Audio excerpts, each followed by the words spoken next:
first of all start with to confirm that it is extremely important to achieve massive greenhouse gas emission reductions. I mean, what we now know today about how climate change is developing and how fast it's going, it is absolutely essential to make major strides forward in reducing greenhouse gas emissions. That is vital, and up to a level that we have to avoid a massive crisis on a global scale.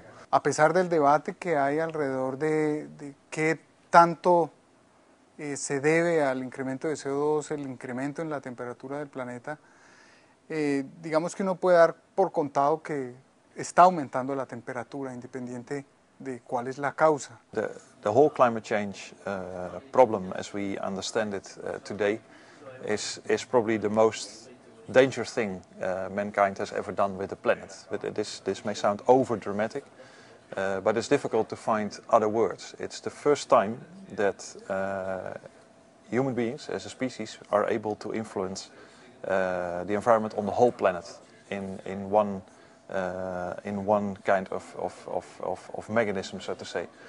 Desde mi punto de vista, yo pensaría que además del cambio climático, los efectos del cambio climático se van a notar en cambios en la sociedad y en la situación del campo, de la población en el campo. Yo creo que el manejo del ambiente no se debe desligar de la parte humana nunca. Actualmente, de los 7 billones de población que existen en el mundo, el 20% consume cerca del 80% de los recursos a nivel global. Si consideramos a futuro que el 90%, dado las aspiraciones que tienen de incorporarse a los estándares de vida occidental, si el 90% llega a tener el 90% a utilizar el 90% de los recursos, entonces estaríamos requiriendo cerca de 5 planetas para poder mantener estos niveles de vida. Entonces eso no se puede mantener. Hay que repensar la forma como estamos manejando los arreglos sociales, económicos y del manejo del medio ambiente. Ahora, ¿qué tanto puede ayudar el que ahorita, en este instante, hagamos algo? Seguramente tiene que contribuir a que ese panorama de alguna manera se modifique, ¿no? Los que han entendido este tipo de retos están definiendo su función de objetivo y su función de visión y de aspiraciones a incorporar la parte de maximizar el rendimiento, rentabilidad económica, de maximizar el desarrollo social y de sus comunidades y de maximizar el cuidado al medio ambiente.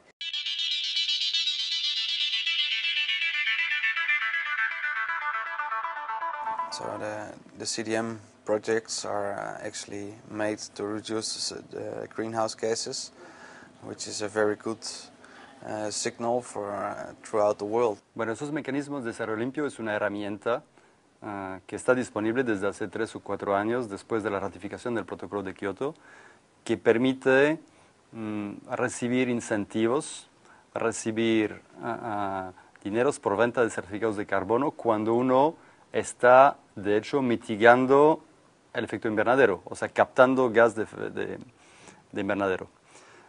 So a CDM project will give you the opportunity to fulfill some better environmental criteria. At the same time, I also think it has got to do with social responsibility, social compatibility, because you are doing something which is going to improve and help minimize your emissions into the environment. So your overall, how should I say, carbon footprint will be reduced somewhat. And they say that's good for the environment. So if it's good for the environment, it must also be good for people. So I would say from the social point of view, it's a project which our employees are also proud of being associated with. You know, they take pride in, you know, our company, we have 2 CDM projects and another 2 on the way. You know, that's something which people talk about.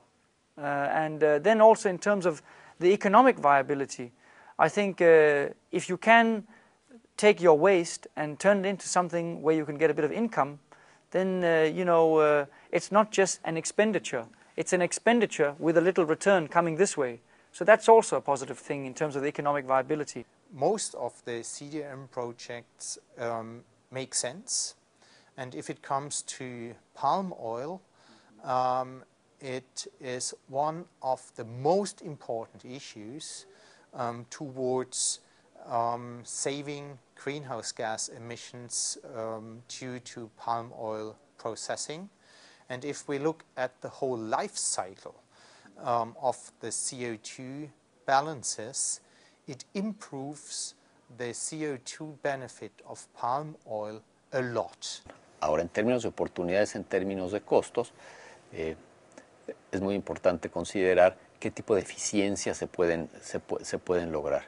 Una de las iniciativas que ha tenido la Fe de Palma ha sido cómo mitigar el efecto del gas metano, y este efecto del gas metano, primero, cómo mitigar su efecto contaminante en términos de las aguas, y luego cómo utilizar a través de los procesos químicos y de limpieza y de recaptura del gas metano, cómo utilizarlo para generar energía. Esas son las partes creativas de todo el tema de sostenibilidad, donde se crean círculos virtuosos en lugar del círculo vicioso.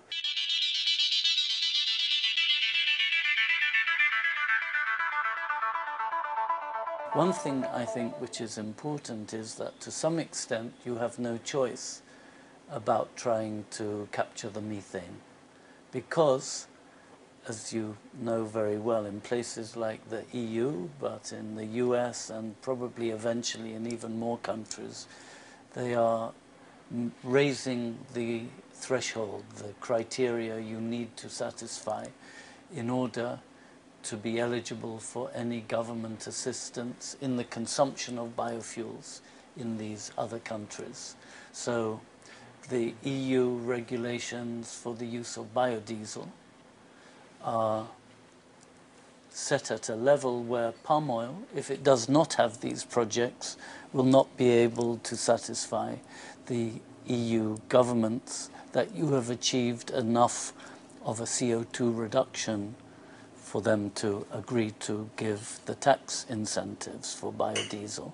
So to some extent, I think you have no choice but to have such programs. If you do not, then you will be excluded from a market in Europe and a market in US. Clearly in the mills there is lots of new technology that could be implemented. The combined heat and power is something we have already discussed. You could think about different uses for biomass surpluses.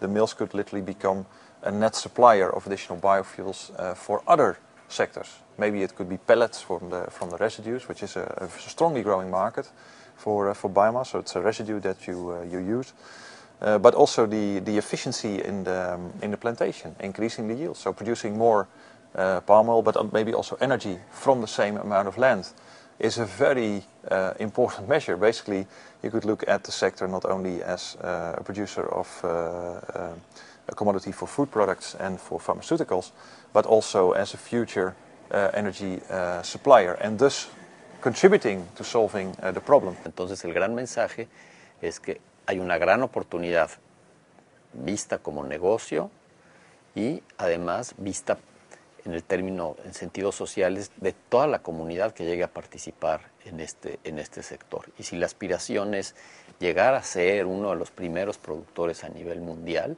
se tiene que trabajar en conjunto, pero cada quien tiene que tener el compromiso de aportar lo necesario en términos de su incorporación a sus actividades y a las actividades de las alianzas y de los ecosistemas que se estén generando, porque es la única forma de tener una plataforma de crecimiento a nivel global.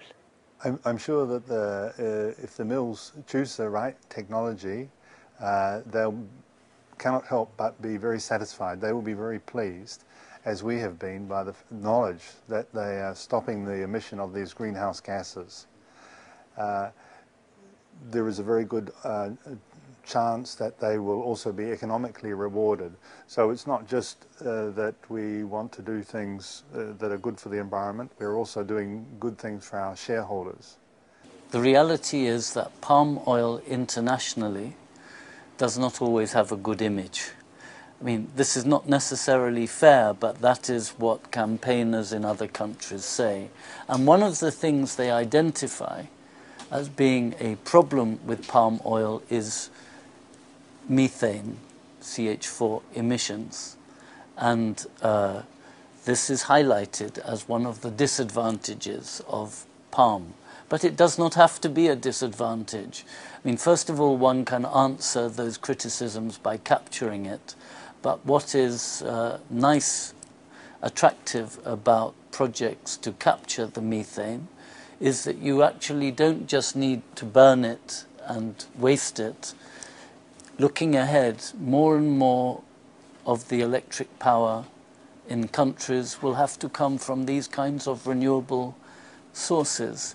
And I believe that countries and industries which are pioneers in this, as is the case in the Umbrella project in Colombia, that industries which are pioneers will not only be able to hold their heads high when there are international discussions, and consumers in other countries buying palm oil will prefer Colombian to other countries' palm oil, but I do believe that this gives you an experience which you may even be able to commercialize with other countries. You will have been through this, and you can offer your services for money. So you can hold your head high, which is nice, but you may also make some money out of it by selling electric power, and then finally by selling experience and technology to other people. I think that Colombia has shown a lot of leadership. I think it set an example in terms of how an industry can react by absorbing a lot of CDM projects under this big, large umbrella.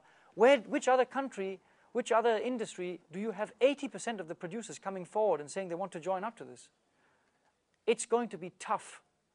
It's going to be a long wait until you get everything coming back. But if it's implemented, if you've got someone who can lead this project from start to the finishing line and also cross the finishing line, then I think that your country has shown a lot of leadership in terms of showing the plantation industry worldwide that things can be done in a more positive note.